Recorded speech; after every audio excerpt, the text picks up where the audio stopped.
Alright, this is not a Loki review. This is a video. Basically, I will tell you how I felt about the Loki finale.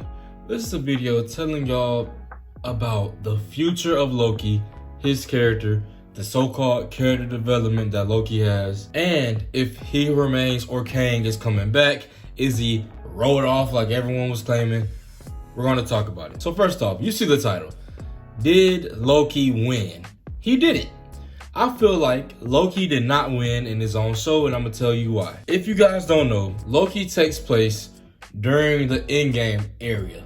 So it's like in that Endgame range, and then it's before QUANTUMANIA and all those movies that we saw. My theory is that yes, Loki did get on the throne. He finally got his throne that he's been wanting. He didn't win because he's alone and he's also just looking at everything. Yes, he has his throne, but what did it cost him? It cost him his friends. He didn't win right there either. When it comes to this character development, what do y'all consider character development? Is character development like the actual character Loki or the character of Loki? Because there's two different things.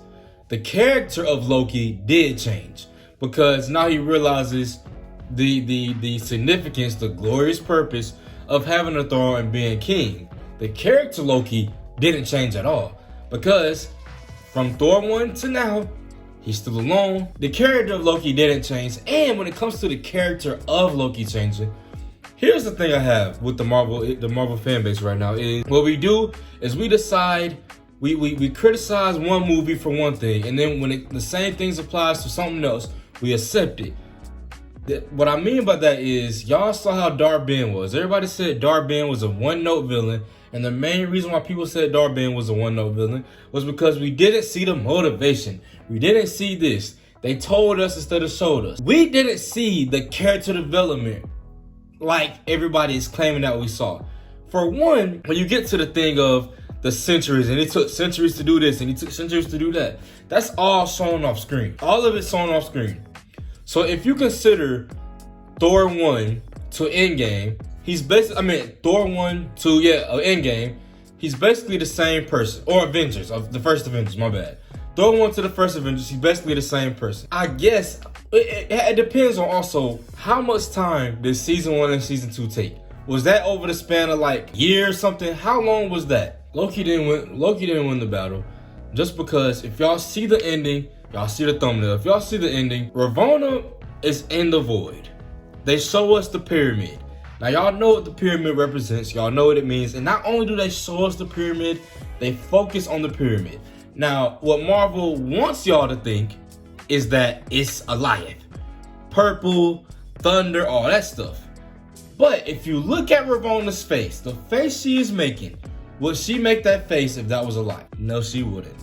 I believe that was RAMA-TUT. So we have a situation where Loki feels like, for whatever reason, he took centuries to get to a point where he feels like he won, but all he did was start the cycle all over. The ending of Loki will make it seem like the cycle ended. It came full circle. When really it didn't, because now we're finna get another multiversal war. Remember, in Loki, I forgot what episode it was revealed that Ravonna and He Who Remains or Kang or whatever worked side by side, and they worked together to tame Goliath and basically win the multiversal war. What if the He Who Remains we've been seeing, what if that's RAMA-TUT? So in the comics, I believe it's RAMA-TUT, and then you got Kang, and then you got it's so many variants, but RAMA-TUT was one of the earlier versions where he was like in the Egyptian times. So it makes sense that RAMA-TUT maybe came back, tried to conquer Egypt, gets prone somehow or ends up in the void, and then meets Ravonna again and comes back. That's why we're sitting here thinking, well, if He Who Remains was able to figure out that Loki was doing this multiple times, how did He Who Remains not know that Loki was going to basically become the Time Loom? He did know. He did know. And it had to be full circle so he can come back into power. This is what he means by "I'll see you soon." This is what he means. Now, if we're going by my theory that I posted last time we were talking about Loki, if Loki is the god of stories, there's a chance he might have already changed the story in a different way. Let me explain. Loki, god of stories, basically has the ability to rewrite time. Rewrite time meaning past, future, and present, right? At the last episode of the TVA, the last scene or whatever, they are talking about, one of the last scenes, they're talking about the Kang that we saw in Quantumania, 616, being defeated. Now, remember I told y'all, this happened before Quantumania. So you're probably asking, how are they able to see that 616 Kang got defeated before in the timeline he actually gets defeated? Well, in the CVA, they monitor time. Not only they don't monitor time in the present, they monitor it in the past and the future. That's how they're able to see that, hold on, in this future time that's going to happen or whatever, this Kang got defeated, so we don't have to worry about it. I believe Loki might have changed something in the past to where Kang was able to lose, which will make Quantumania a way more powerful movie than people thought it was. Because originally, when we watched Quantumania, what did we say? We said this is a stupid movie because Kang lost to ants. Well, what if that Kang was not originally supposed to lose the ants? What if somehow Loki manipulated to where the ants been there? They had developed when they weren't supposed to with time. Remember, Loki, if he's God of stories, he can actually go in, change a little bit of stuff, tweak stuff, and then say, hey, I'm gonna use this to defeat Kang in this time. And remember, after that, what did Scott Lang say? Scott Lang said, hold on, something don't feel right. I won, but I feel like I didn't win. So keep in mind, there's a chance Loki had already manipulated something, and that's what Scott Lang was feeling. He was like, hold on. And he was in a Quantumania. And Quantumania is people say it's outside of time. Quantumania does have time. But in the quantum realm, time moves in a different way than it does presently. Maybe that's why Scott Lang was probably thinking something was off. And it could be that, I think we had already kind of confirmed it. I had to go back and watch Quantumania. Scott Lang may be in a whole different, not really timeline or universe, but maybe in a place where stuff is a little switched around. So you're probably asking, if Loki can manipulate stuff to do this, what is the need of a multiverse Avengers team?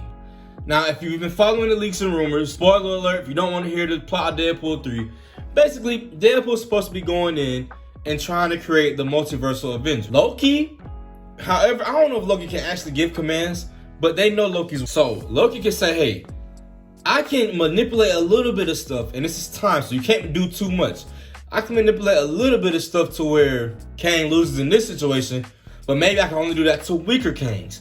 The more strong Kangs, the more intelligent Kangs, I can't do that. So we need a team. We need to put a team together to help me wipe out some of these Kangs. Because it's infinite universes, and I can't singly do boop, boop, boop, boop, boop all the time. So that's why we actually need a multiversal Avengers movie.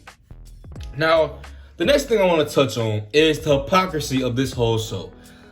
This is when I'll give y'all my thoughts about Loki, the Loki finale. This season was kind of stupid, and I'm gonna be honest with you. The only reason this series meant something is because we did get that development of character from Loki.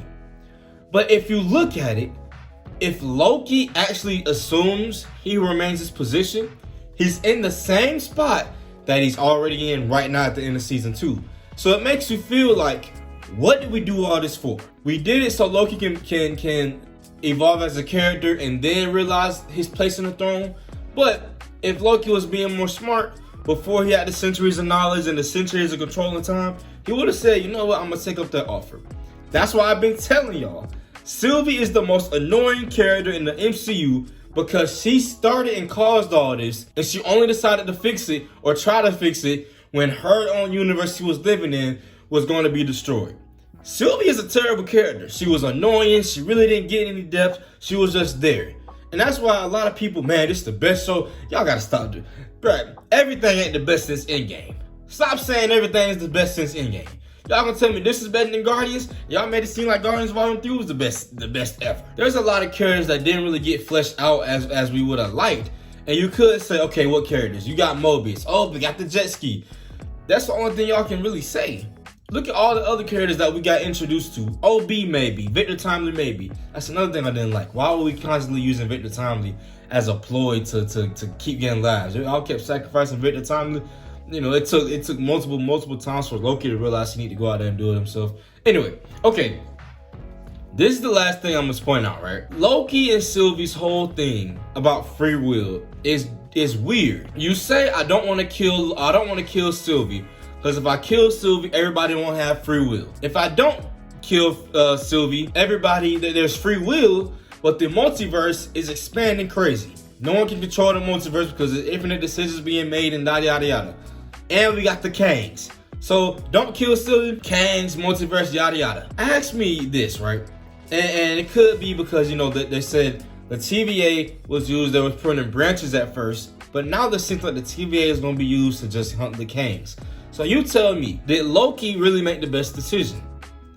Because he would have sacrificed one, and free will is a thing where it's like, okay, I don't see the big deal of free will because y'all didn't even know y'all didn't have free will. Just live. You say, okay, I'm not gonna kill Sylvie, but you're gonna kill the multiple of Kang variants. So really, you really didn't, your decision is terrible regardless. That doesn't make you a hero because you didn't kill Sylvie. You're gonna kill Kangs and he remains, and you're probably saying, well, those are bad people. Yeah, but they're still people though. Sylvie was a bad person, and this is why, bro, this is why love is so important in the MCU and stuff like that, because realistically, I feel like that's the only reason why Loki didn't do it. If Loki was smart, he would have killed Sylvie. And I'm saying if Loki was smart, because even if he had the centuries of quantum stuff, Loki's still ain't a smart person, because he didn't make the best decision. Not only that, he didn't make the best decision. Now we're putting the whole multiverse at war. Then we have to assume Loki can do this for eternity. Can he? He is a god, but can he? Can he pump magic through all the branches for all time? I don't know. But ask yourself. He Remains didn't lose because Loki is exactly where he wanted him to be. Loki is controlling the timeline, controlling the TVA or whatever. That's what he wanted Loki to do in the first place. So, like I was saying, the moment in episode 5 when he was like, I can control the stories, and then we get to episode 6, and he's like, oh, he really can't control the story. And y'all have to remember, as far as the hierarchy, there's He Who Remains is in every single universe now. Not just one, because when it was a sacred timeline, it was just one He Who Remains. Now, it's probably going to be a He Who Remains in every single timeline. A RAMA-TUT, every single timeline. Scarlet Centurion, you know what I'm saying? Stuff like that. And over all those timelines, you have Loki. This is what the Multiversal Avengers war is going to be over. It's not going to be what it is. The Multiversal Avengers are going to fight the Kangs, but they're fighting the Kangs to prevent the Kangs from 1, destroying universes, and 2, from taking Loki's spot. Loki is now the one. It's the opposite now. At the beginning, Loki was trying to take He Who Remains' spot, or figuring out a way. Now, the Kangs, who I argue are more sinister, more powerful, not more powerful than Loki, but in together in unison they could be. They're gonna try to fight and take Loki's spot. So this video was all over the place, but those are my thoughts on the Loki finale. If you like the video, like the video. Don't let the video steal that video. I'm on the road to 200 subscribers. I appreciate everybody who watches my content, listens to my content, and let me know what y'all thoughts on the Loki situation. Did Loki really win? They did not win. Leave your comments below. But that's all I got for y'all. I'm out. Peace.